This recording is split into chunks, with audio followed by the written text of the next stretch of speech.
On peut dire que finalement les marchés appréhendent l'élection avec beaucoup de calme et beaucoup de sérénité.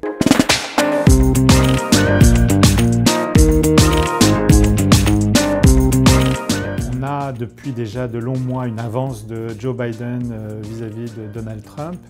C'est vrai que Trump pouvait se féliciter d'un bilan économique extrêmement favorable jusqu'à l'épidémie de Covid. Et puis les choses se sont dégradées depuis, il a baissé dans les sondages. Sa réaction également par rapport à la pandémie n'a pas forcément été très bien comprise.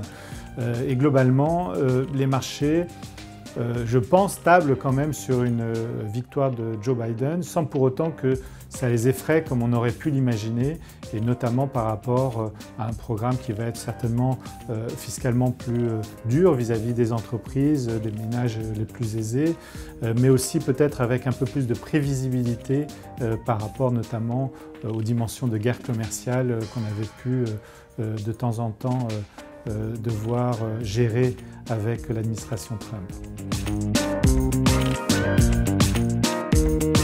On compare Obama et Trump en matière de performance boursière. Finalement, ça a été assez proche, autour de 12-13%. Ça s'est joué à un point de différence.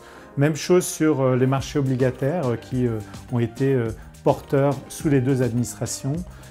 Et globalement, on ne s'attend pas forcément à ce qu'il y ait un décalage massif de performance sur les marchés d'actions qui sont beaucoup plus guidés par les banques centrales. Finalement, l'action de la Fed a beaucoup plus d'importance sans doute que l'administration au pouvoir.